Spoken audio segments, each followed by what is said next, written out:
This week, the crazy, breathless coverage over an impending government shutdown will only get worse as we look at live pictures of the Capitol. But you could fairly say that the coverage is already a little nuts.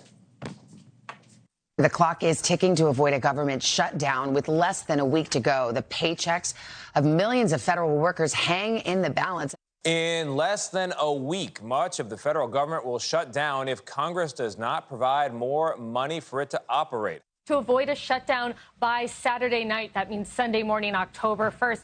Negotiations to avoid a potential government shutdown are making little progress, with House Republicans divided and a crisis appearing imminent. All of that breathless coverage left out an incredibly interesting and important fact. We look right now at pictures of the Ukrainian military, because the Ukrainian military and the Ukrainian first responders will still get paid by America through the government shutdown. The Ukrainian weapons, the U.S. weapons flowing to the Ukrainian military, will continue to flow through the government shutdown. U.S. government workers, though, the U.S. military, even the Border Patrol, won't get paid during the government shutdown. But that Pentagon declaration means that tax dollars to Ukraine will keep right on flowing, not only in the form of weapons, but salaries to almost 60,000 Ukrainian first responders and even small business subsidies to Ukrainian yarn shops. Here's 60 Minutes reporting from last night.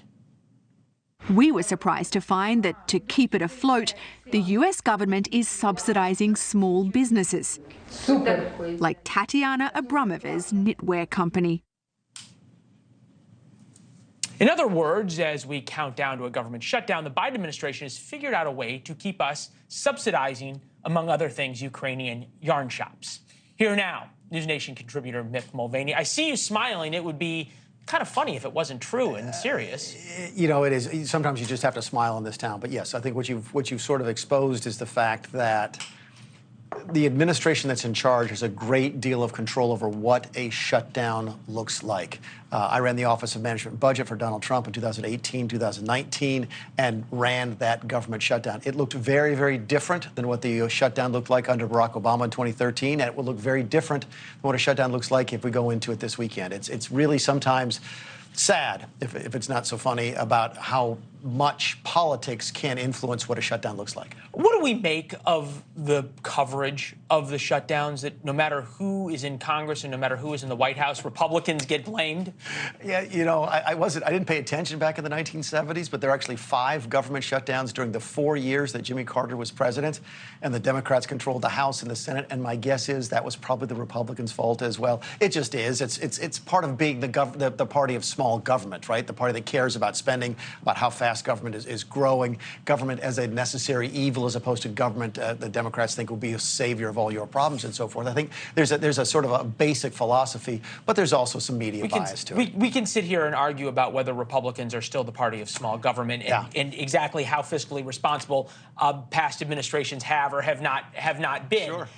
As we look at what's happening, though, there is an anger growing in America, especially about this issue of Ukraine and sort of the continued free flowing. This is part of 60 Minutes' reporting as it relates to U.S. weapons inside of Ukraine. Take a listen. Where would the Ukrainians be right now without U.S. weapons? How much of their country would they have lost? Without that sort of aid, I think Ukraine would have been probably overrun, defeated, certainly would have lost a lot more. All right, so there is this debate now in the Republican Party, even internally, over how much to fund Ukraine. There's one thing to send weapons and say, look, these people are fighting the communists on their soil, so we don't have to fight them on our soil. Say, to paraphrase Ronald Reagan. Okay. It's a whole different thing to be subsidizing their first responders and their yarn shops and their small businesses.